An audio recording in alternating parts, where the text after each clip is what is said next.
everybody. Can everybody hear me? Yeah, everyone. Get, you can hear me? You can hear me? Okay, hopefully in the Yes. chat you can. Okay, fantastic. Good. Hey, thanks, Dean. And thanks, everyone. Well, it's an honor to be here. And I have about 40 minutes here. I might go a little faster. But what I want to do here today is unpack what the local market is doing. But realistically, I think what's happening in Sacramento is going to be really what's happening in a lot of portions of the country. And so I hope you get something out of this regardless of where you are. And actually in the chat, where are you from? Do we have mostly Californians, different states? Would love to hear. But my presentation is called The Market That Keeps Going. It got a little bit better in 2024 compared to 2023. And so, but really for about 2.5 years, the narrative has been that, the market would be altered and, the Fed is going to slash rates and it's going to change things. And the idea is that a flood of buyers are coming and, this just hasn't materialized, despite all, I think maybe the hopium that everyone is smoking, we're in a place where I think we've looked at the market and go, it's going to be so awesome, but then why are mortgage rates up right now, right? And so it just sort of persisted to be this market that just feels like it's asleep, but it woke up a little bit more last year. And hi, everyone. Thanks for letting me know your locations. But that's the reality. 2024 looks on 2023. And I think the positive news is that we had a little bit more buyers and a little bit more sellers. And I'm optimistic that we'll see some of that dynamic happen in 2025 also. And so you will get a copy of this presentation from either Mike or Joel. I'll send them a PDF, or you can email me if you want a PDF also. But let's dive into the stats. This is going to move very fast. If you have questions, I'll try to get to them in the chat. But really, when we look at the 10-county region, we had about 18.9 billion in price volume this year, and that's about 1.4 billion more than 2023. And so obviously, some counties are very small, some are much larger, with Sacramento being the largest. But we're in a place, I think, where a lot of people are eyeing prices and going, why haven't prices crashed? It seems like price crash prophecies have been, repackaged every single year. And we're in this place where it feels like the market just keeps going and these prophecies get repackaged. And I think some people lose credibility where we're like, hey, homeboy, you've been saying the same thing for 5 years. And I don't think you're someone that I can trust. Okay. And so, but why haven't prices crashed? Well, here's what we have. This is a median price in blue from 2020 onward, and then housing supply in green. And so we could see this formula, back during the great financial crisis when, prices really tanked. We had simultaneous, this huge spike in housing supply. And what's happened lately, do you see with my cursor, we've had a little bit of an uptick in supply, but it hasn't been enough to cause this, real change in the market in terms of prices. And so we felt very stuck there, and I'll unpack that a little bit more. But when you look at prices locally, here's the median price, change from 2023 to 2024. I would characterize this as very modest growth. Okay, some counties hardly discernible at all. There's one that was lower. Amador has about 500 sales, so let's take that with a grain of salt. But here's sort of median price change over a few decades. And you could see a market that was up, way down during the great financial crisis and then up. But you can kind of see, for context, 4% is definitely on the lower side of annual growth. And, if you wondered, the average sales price shows a very similar dynamic, 4%. Now, there's a lot of metrics. I think Dean, who is presenting, I believe, last, he's probably going to show a price index from John Burns Real Estate Consulting. I think there's a lot of different ways to look at the market. Okay, but here's kind of the way that I see it. And I wonder if you are seeing something similar. Where the median price is up compared to last year, but it's down compared to mid 2022. And so we haven't quite gotten back to those peak prices. Now, when I pull comps in neighborhoods, that's kind of what I'm seeing when I see mid 2022 compared to now. Is that what you're seeing also? Someone asked about, yeah, smoking the hopium in Sacramento. That is alive, and it's alive around the country. I'll get to the fires in a little bit. I do have a slide to talk about the FAIR plan, but I think this is the pattern that I'm seeing. And when we back up, though, here's a good way to think about the market with some traditional metrics. When we compare the top category, December of this year, of 2024, with the previous year, we're up about 3 to 4%. When you look at from the peak, we're down about 5%. And when you look at annual stats, like all of 2023 compared with all of 2024, we're up about 3% or so. Okay. And so, but one thing that we want to consider when we look at stats, when we compare to last year, let's just remember, does anyone remember last year? We had near 8% rates. The market got really dull. And do you know what? One thing that we're seeing this year instead is larger homes have sold for about 4 to 5 months in a row. And so that affects the stats. Okay. Just something to consider. What is selling can matter. Okay. But I'd say this, modest appreciation at best. Excuse me. Prices have been pretty flat. Despite what we're seeing, I think, in some of the price stats when we compare to last year, that we're up a bit. It feels very flat. Have you felt that vibe in the chat? Let me know. When you're pulling comps, have you noticed, gosh, there's just not that much price difference between older sales. It's not like 2021 when you pull comps and go, wow, like 10% different, from 2 months ago. And so let me show you some neighborhoods. Here's Arden Manor and flat or coming down. Tiger Lily, thanks so much. Here's Arden Manor from 2019. And so you see how the market goes up. And then over the last couple years, these dots are very, very horizontal. Or antelope, and I know not everyone loves a scatter graph. I'm just going to go show 4 or 5 examples, but you see how it went up for a few years and then very horizontal. Almost every single local neighborhood is showing this dynamic. Or here's a neighborhood in West Sacramento, up, and then do you see these yellow dots? They're at a very what looks like a stable level. Okay, here's Southland Park, similar vibe. I'm a one-trick pony, up and then very, very flat. Okay, McEwen condos in Scissors Heights through October, up and then extremely flat. Okay, and so it's sort of like, when you tell the seller there hasn't been that much price growth, if you're a real estate agent on this call today, then I want you to get really used to that because you're going to need that. Or if we saw prices soften ahead, you especially need that because it's not looking at the most recent sales and I'm going to, go 15% over that. We don't have that vibe. Okay.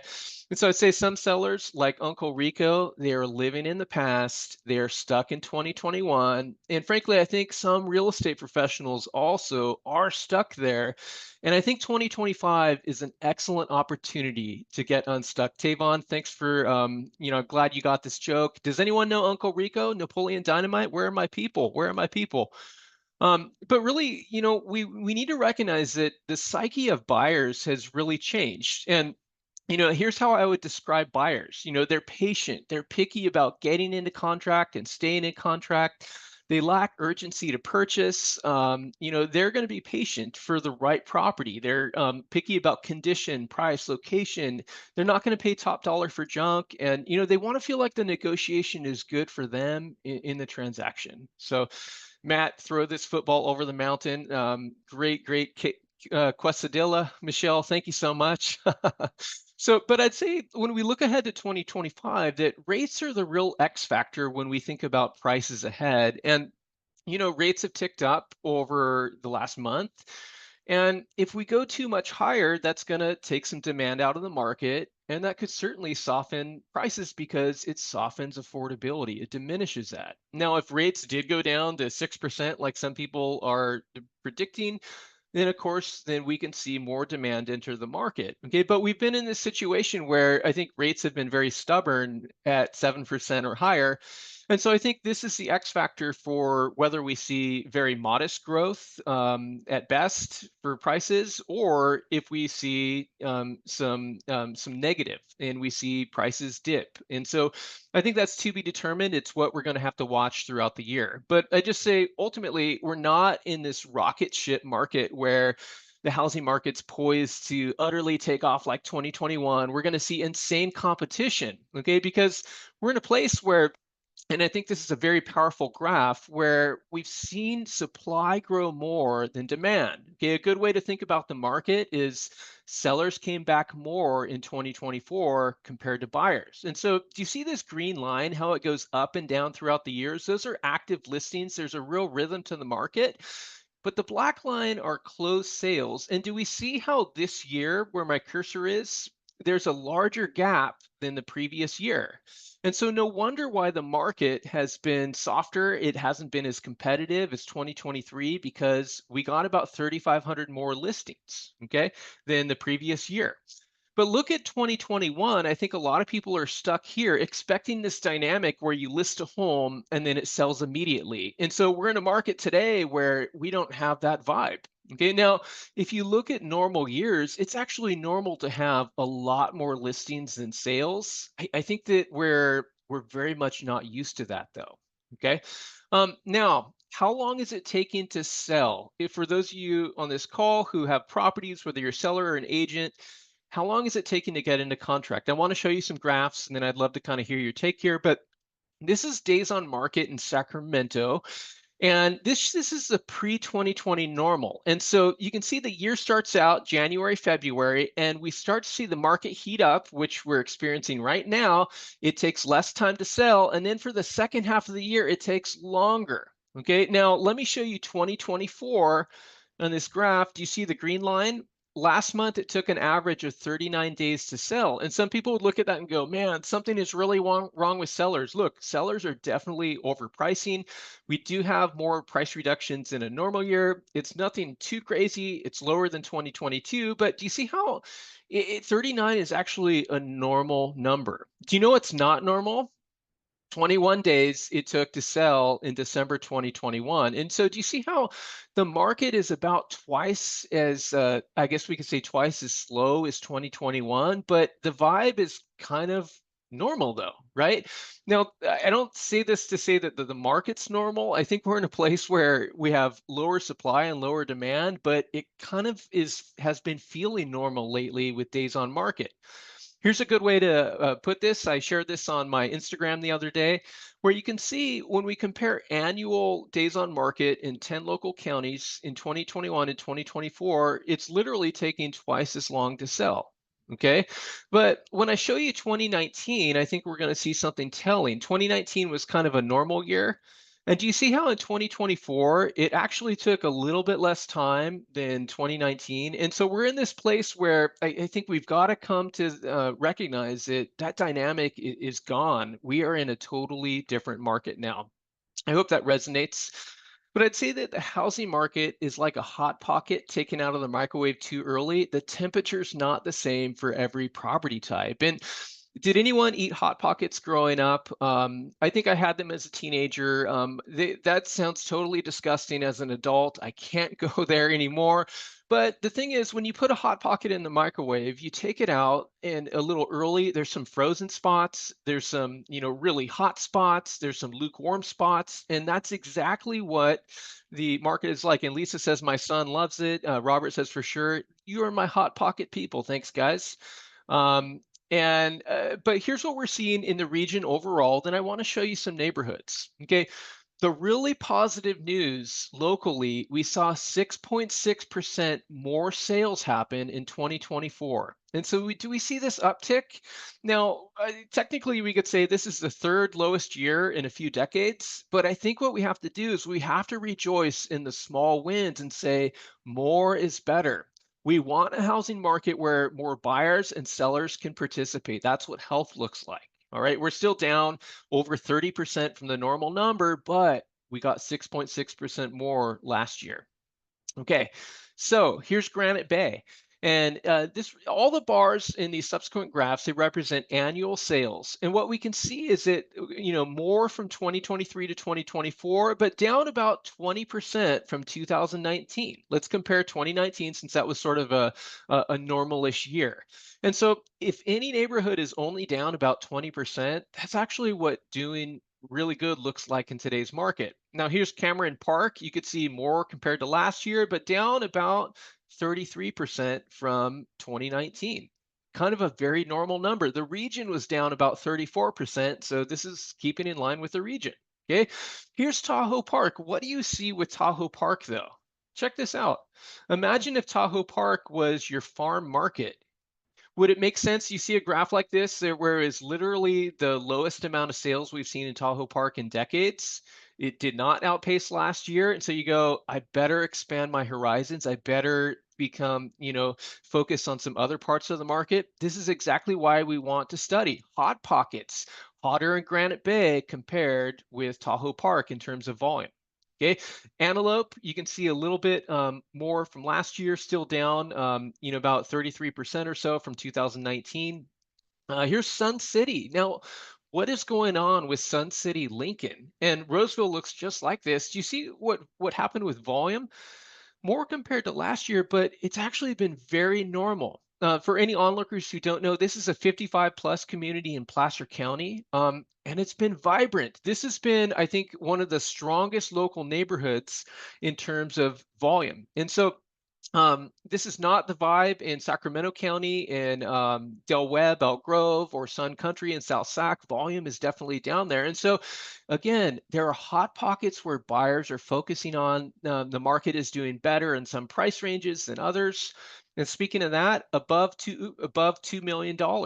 What do we notice about volume in 2024 compared to the last few years?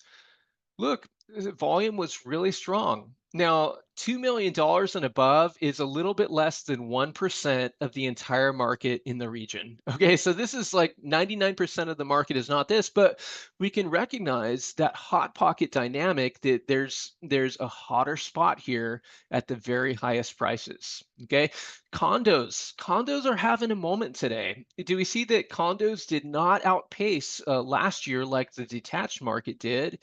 And why is that? Well, that really relates to insurance. I'm going to have a slide a little bit later on to unpack that, but we want to recognize that the condo market can be doing something else compared to the detached market. Okay, the fancy word would be, bifurcated market. But here's some really positive news. This last year, we had about 1,150 more sales compared to the previous year, and 97% of that was financed sales from buyers. And so the bulk of sales in 2024, the increase, it wasn't cash. You see this, blue section, just a minor amount.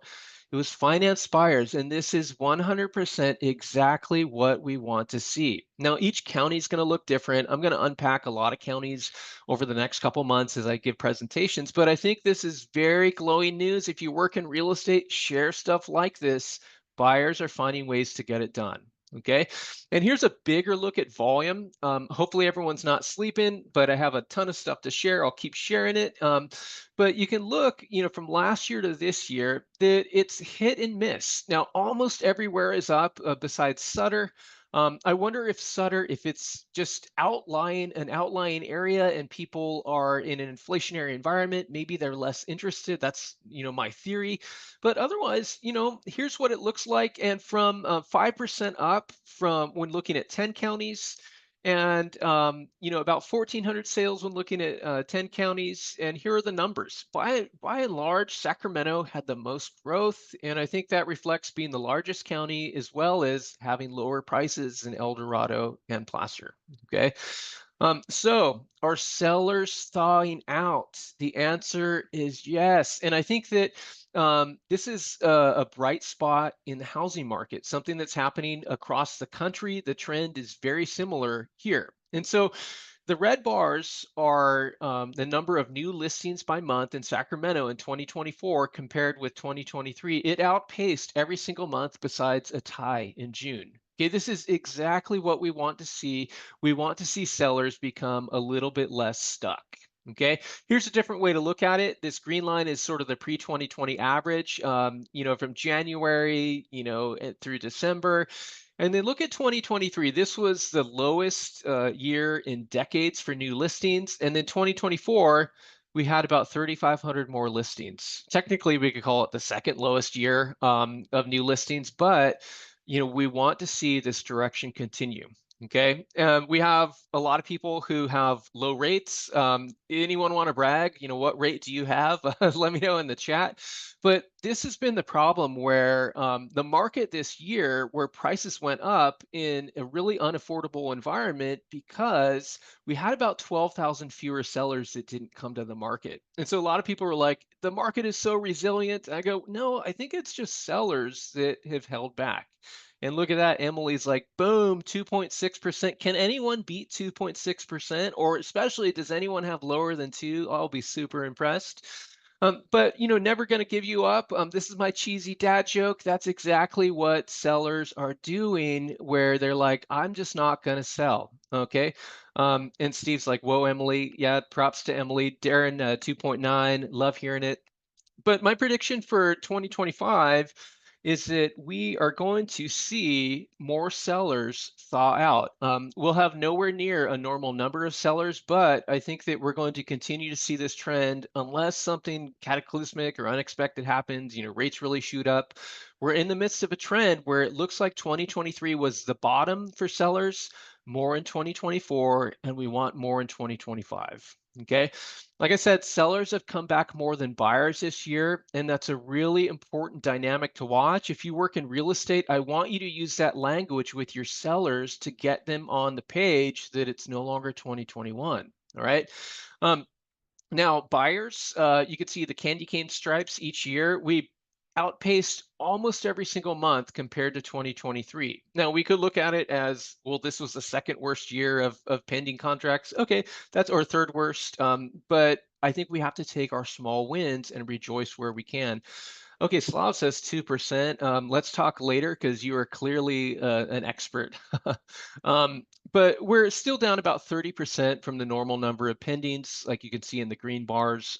We're just not going to get back to those levels until affordability really improves. But will buyer demand come back now? And by the way, in the chat, who did you vote for? No, I'm just kidding. Let's not go there. But please don't. But a lot of people said, it's after a presidential year, everything's going to get strong. And I want to look at market stats to sort of unpack that to help inform our narrative. These are mortgage rates in blue from 1979, 71 onward. And then the orange bar represents the 1 year after a presidential election. And we could see, mortgage rates don't just do one thing. And so sometimes when people say, hey, rates always go down after an election, it's not true when we look at the stats. All right. Here's the median price in Sacramento from 1990 onward. And you could see the orange bars the year after the election that, an election comes and it doesn't sort of trump, so to speak, pun intended, or it doesn't usurp or take over the trend. It doesn't hijack the market and then cause a new direction. Okay, here's the Freddie Mac price index in Sacramento from 1975 onward. Similar dynamic when we look at many decades, a presidential election doesn't change the trend. Okay, and then if we adjust this for inflation, here's what the graph looks like. Looks way different.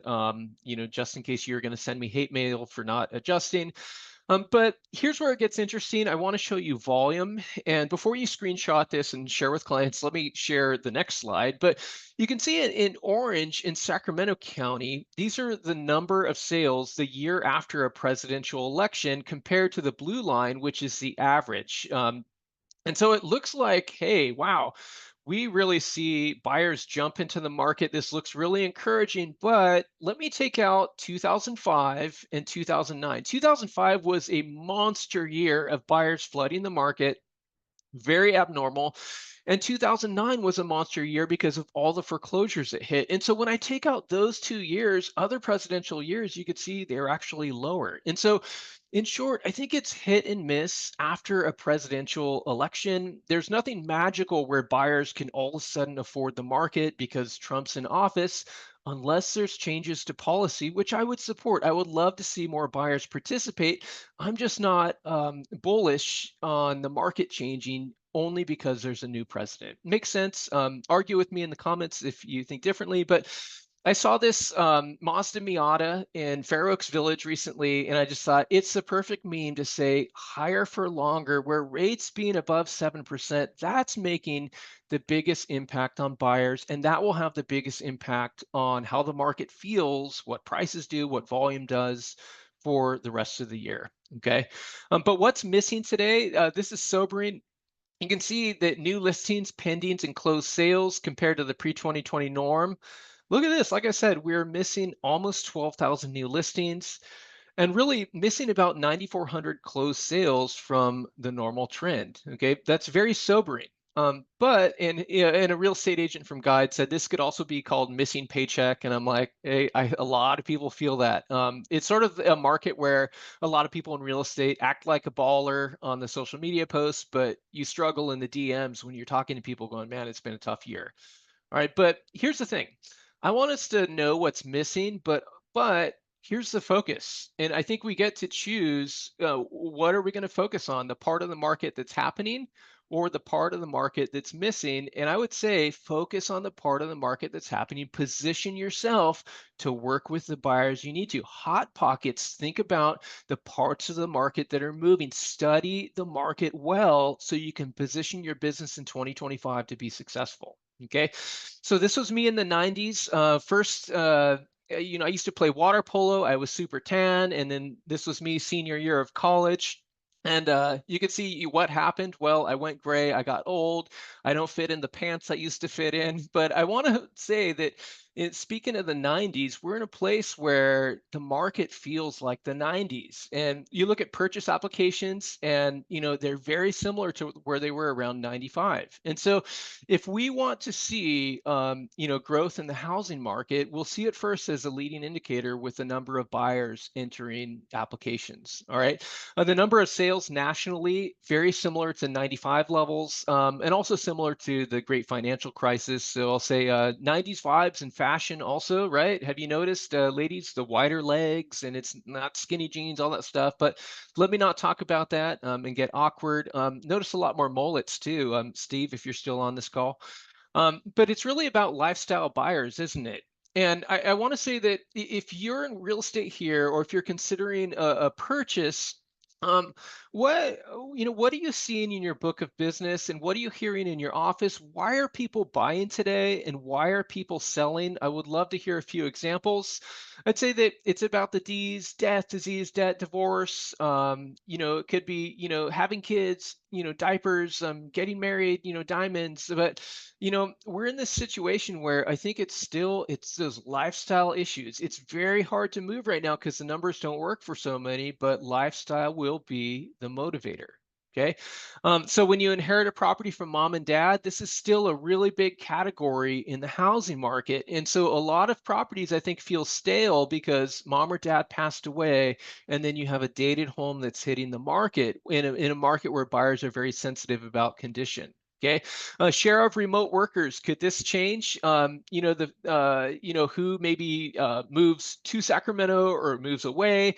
We see through 2023 that the share of remote workers has decreased, and that's meaningful. We want to watch that. Migration is still happening, and you can see the number one places where Californians, moved: Texas, by far. And these are the top locations. I have graphs with all the states on them, and people are still going to move to California. I think moving away, we do wonder, will some people move away in light of fires? I think that could be a viable option. I wouldn't think that everyone, but that's something we want to watch. Moving to California, Texas, and the joke is that people are moving back to California. But you could see that there's a lot of migration happening. It's not 2021 levels, but there's still some states that like Tennessee and Virginia and Florida through 2023 at least, where they still had those 2021 migration levels. Okay. So unemployment, what we're seeing here. And by the way, is the chat still working? It's been kind of quiet. Not that anyone needs to say anything. I just want to be sure it works. But one of the things that we're seeing, oh, yep, it does. Okay, people are just quiet and they're listening respectfully. Thank you, everyone. Thank you. So here's California and Sacramento, California in black, Sacramento in blue from 1990 onward, the unemployment rate. And so we're seeing an uptick. It's still very small. This is something that we want to watch. And what I've noticed is that some people list their homes and they have financial carnage. but they don't have to do a short sale or foreclosure because there's enough equity to deal with their situation. Okay. And so we want to watch this. There's definitely people that are struggling. Here's delinquency rates from the California Policy Lab. This is just Sacramento. And you could see that, for auto and credit card delinquencies, that there's been an uptick, and we're definitely beyond sort of the pre-2020 level. We're still not, 2008, 2009, but we want to watch this because consumers have been juggling inflation. And that's why sort of news of fire insurance potentially going up next year, that's really hard because we think that doesn't help affordability, that it's just sort of one more thing. It's like my kids right now they work out every day, they're bulking, and I'm like, guys, you're bulking in an inflationary environment on my wallet. Like, stop. No, no, I want them to get strong. I want them to do their thing. But I think all consumers were feeling it in so many different ways. Okay. REO and short sales, they hardly exist today. Look, it's about 0.5% of a smaller number of sales. Okay. And so let your sellers know, let your buyers know. We aren't in this market where we're seeing just, tremendous carnage actually hit the market. Okay. Now, these are insurers looking for tiny defects so they can cancel you. And Carmen says closing a short sale today. Absolutely. They do exist. There's just not very many. But insurance is a big deal. And I put out this visual last week after the fires. I think our hearts are, there. We're watching, and it's just devastating to see. But you can see fair plan policies in California just increase exponentially. They basically tripled through 2024. And I think 2025, it's probably not a wild guess to think that this number could go up again. And so I think, in terms of housing, it's a struggle if rates shoot up for everyone. And there's a lot of ideas right now. People are like, it's going to really affect prices. But look, we don't know how much rates are going to go up for insurance. And if they go up a lot, then yeah, that really affects things. That really affects buyers' affordability. We need time to see the trend, though. Okay. But consumers and affordability, I should have taken this out. Sorry, I'm in junior high. I can't help it. But one thing that we're seeing, like, here's the condo market. This is supply for the detached market in black. We've seen an increase, but look at the condo market in blue.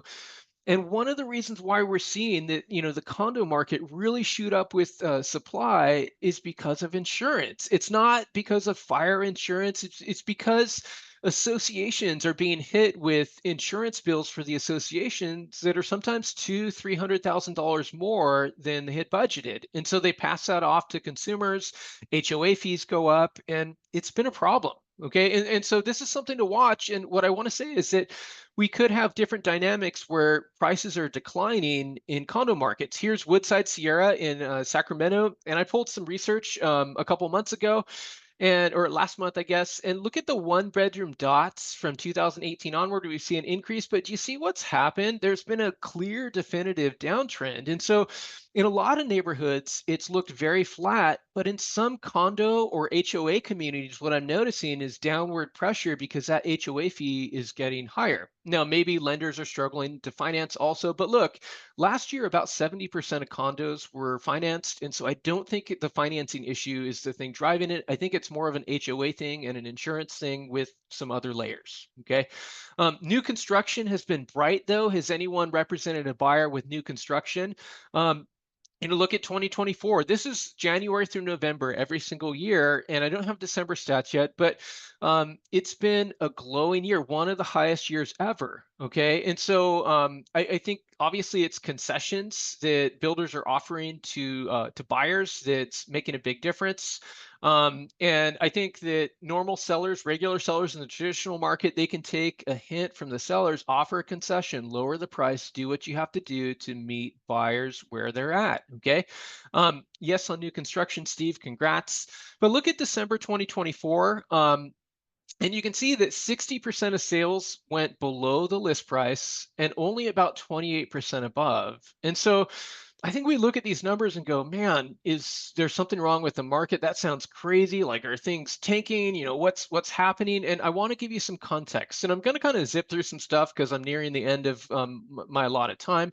But I want to show you that the market in the region, it's nothing like 2021. Look at properties that went above in the lowest category. In 2021, we had about twice as many selling above this same month, okay? And then way less, selling below. And so I'd say today's market, it's not like 2021 or here's 2021, lines of buyers, COVID times, 2021 through 2024, it's a different vibe. It's a way different vibe if you're my Breaking Bad people. But it's not 2007 either. And so you look, selling above about 8% in 2007. So I think this market, we compared a lot to 2021 and 2007, but I just want to show you this. Here's the money shot, the money slide. This market today, in terms of competition, it actually feels very normal in terms of the number of properties that are going above and below. Is that a helpful visual? I think this is really powerful. And I pull this visual every single month, and the trend has been very similar for most of the year. Okay. Matt, I will be sending slides out to those who email me, but otherwise, Mike and Joel, the hosts today, will get them to everyone. Okay. Or take a screenshot, do what you want, or just send me an email. Isn't that powerful though? So competition actually feels normal. I'm not saying the housing market's normal, but competition kind of feels normal. Okay. So what can we expect for the spring of 2025? Let's start our descent right now to close this thing out. These are new listings throughout the years from 2016 onward. And do you see the yellow boxes? This is the low point every single year. When do listings reach their low point? December. And when do we start to see more listings come? In January. Okay, these are pendings from 2016 onward. When is the lowest month for pendings? Like clockwork? December. When do we start to see more pendings happen? In January. Okay. And thanks, Linda. Appreciate the compliment. And so here's the sort of the pattern for listings, though. I think it's helpful for sellers and maybe even buyers. You can see January picks up, usually higher than November and December, a little bit more in February, but it's not really until March till the market hits its stride. And so we have this frustrating time right now where buyers are like, when is the good stuff coming? And I see agents on their socials going, does anyone have XYZ property in Rockland? Or, do you have this in North Highlands? Here's what my buyer's looking for. Okay, pendings, it's a very similar vibe where January picks up from December. It really hits its stride in March. And then, kind of peaks around May. And then look, it's very steady for a few months and then it falls off in the fall. And so this is the pattern that we want to be looking for. And this is the pattern I expect to see unless we see something atypical with rates, okay? But multiple offers, we can already see that the market's starting to heat up, okay? December closed sales, January closed sales so far. And do you see in pendings over the last 2 weeks, do you see the percentage of multiple offers? It's increased just a little bit. That shows that spring hotness in the market. It's not 2021 stuff where these numbers are 60 and 70%, but you can start to see a little bit of change in the numbers. Okay, it's getting hot in here, in the words of Nelly. I'm pretty sure he wasn't talking about the housing market, but you get my drift. Okay, the percentage of multiple offers, these are pendings over the past 2 weeks by county. Some counties have very few pendings so far, but you can see, look, the market isn't the same by location. Some of the lowest prices in Sacramento, it's more competitive. You're going to be having more offers at lower price points, specifically, below the median price. All right. What can we expect in terms of prices? Do you see this rhythm to the market where we go up and down depending on, the metric? Usually around February to March, we start to see a little bit of an uptick in prices. Part of it's because larger homes are selling, but it's really because properties in January and February get into contract at a higher level compared to December, and then it shows up in the stats down the road. That's what I expect to see happen. I expect to see a seasonal market ahead, and we'll see what happens for the rest of the year. Like I said, I think what happens with prices, it really depends on what's going on with rates, okay? But I'd say the last couple things, expect buyer sensitivity about location. Buyers are hypersensitive, and take this into account when you're pricing a property or pulling comps. That location is a really, really big factor right now. Buyers are simply going to wait for the right property to hit the market. The hottest property on today's market is the one that checks all the boxes, the one that all the buyers are looking for in terms of condition and lot size, the one that's in move-in condition, the one that's upgraded and priced right. That property is going to get a lot of offers. Okay, I'd say expect buyer sensitivity negativity about condition and price, really hoping that sellers catch up in 2025. Okay. But in closing, I'd say the 2024 housing market was better than 2023. And that's what I expect to see with 2025. I do expect to see a little bit more buyers and a little bit more sellers. And like I said, we want to watch that gap. We've seen the gap of sellers grow more than buyers. If we keep seeing that, prices could be a different story. But here's the thing, it's not healthy for prices to go up forever. What we want to see is a market where buyers and sellers get to participate more. That's what I mean by being better. Okay. And so, and closing unsolicited advice for those that work in real estate. This is my last step. Plan for low volume and low supply, but hopefully more than last year. Have a plan for building a bigger network. If your phone has stopped ringing, if your contact list is not participating in the market, it's time to connect with people. And if you're not busy, then there's no reason why you can't attend 3 or 4 meetings every single week and ask yourself who the gatekeepers are. Get those who have incentive to buy and sell this year, go after it. Build relationship with those people. Don't get high on housing hope. We want to be realistic about the market today, especially as we've really seen prices flatten. We want to communicate that 2025 vibes are not 2021 vibes. Don't be afraid to price below the comps if needed. Nothing wrong with that. Maybe you'll get bid up, or if it looks like the market's lower, like in condos in particular, then maybe it's time to price lower because that's where the market's at. And the last few things: study buyer, sellers, locations, and price ranges to identify where to focus business. Okay, we talked about that hot pocket dynamic. I want you to really dig into that research and go, where are the buyers going? Where is the most competition, the least competition? Where are the opportunities in today's market? Take care of your mental health. Find ways to cultivate joy. I think joy has been really missing in the real estate profession. I can sense it online. And I think people are struggling. And I just think, you know what? There's no reason why you can't have joy in your heart and in your life, no matter what the market's doing. Okay, if we only have joy when the market's up or when volume's robust, I think maybe that's not real joy. That's maybe temporary happiness. Last but not least, be generous and authentic. I think that's who people are looking to work with this year. When we put the needs of others ahead of our own, when we look out for the interests of those, when we help people make real estate decisions, regardless of what the market's doing, we're going to partner with people this year to help them make lifestyle decisions. So I hope that was helpful. I write about the market once a week on my blog, and I post stuff every day on my socials. I really appreciate the opportunity. Thank you to Joel and Mike who hosted this event yet again. Email me for the slides or you'll get them from them. But otherwise, thank you so much for your time.